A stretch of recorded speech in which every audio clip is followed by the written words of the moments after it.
प्रिय बच्चों, Hindi Prabodh online channel में आपका स्वागत है। मैं हूं किशोरी लाल भजनी।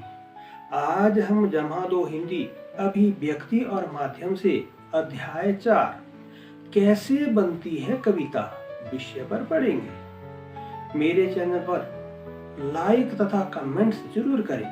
यदि आप मेरी वीडियो को पहले पाना चाहते हैं तो चैनल को सब्सक्राइब कीजिए तथा बेल आइकन को ऑल पर सेट कीजिए। समय को बर्बाद किए बिना सीधे पाठ्य विषय पर आते हैं। प्रश्न संख्या 3, काव्य के तत्व कौन कौन से होते हैं, प्रत्येक का वर्णन करो। उत्तर, कविता की संरचना करना कोई सहज कार्य नहीं है।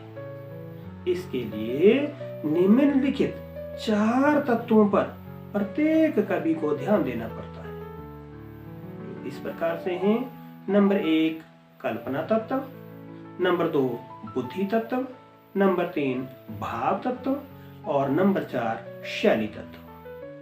तो आइए अब इनके बारे में मैं बारी बारी से आपको विस्तार से जानकारी देता हूं। नंबर 1 कल्पना तत्व। काव्य रचना के लिए कल्पना तत्व का महत्वपूर्ण स्थान है। कोई कवि शून्य में कल्पना कभी नहीं कर सकता। उसको कल्पना के लिए फूलों के बाग तथा तालाब के संदर्भ में वर्णन करने के लिए कवि को उसी वातावरण में जाना पड़ेगा।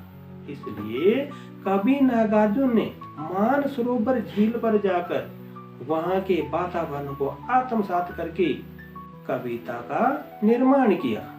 अतः काव्य रचना के लिए कल्पना तत्व का पर्याप्त महत्व होता है। नंबर 2 बुद्धि तत्व। कविता की रचना के लिए निर्धारित शब्दों का चुनाव करना पड़ता है। इसके लिए कवि बिना कल्पना के काम नहीं कर सकता।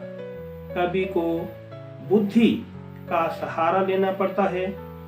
बुद्धि से कवि अपने विवेक की परख करते हुए समाज तथा राष्ट्र के हित में सच्चे काव्य की रचना सच्चे मोती के रूप में करता है। अतः कविता के निर्माण के लिए बुद्धि तत्व का पर्याप्त महत्व होता है। नंबर 3 भाव तत्व। भाव का अर्थ कवि के भावना से है। काव्य कर्म करने के लिए कवि भावुक तथा संवेदनशील होना चाहिए। कवि की भावना कवि जब समाज के दुख सुख को आत्मसात करता है तो उसकी भावना पर उसका बहुत असर पड़ता है। तभी वह सच्चे काव्य की रचना करता है और उसके द्वारा रचा गया शाश्वत काव्य अमर काव्य बन जाता है।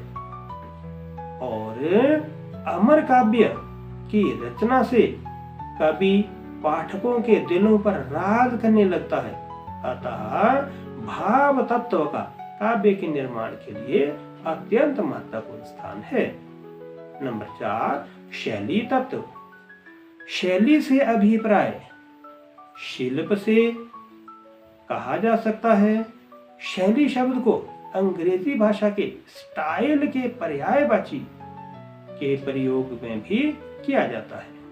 प्रत्येक कवि की काव्य कर्म करने की शैली अलग अलग होती है, जो कवि की अपनी विशेषता भी होती है, जिससे उसका अलग तरीका प्रकट होता है।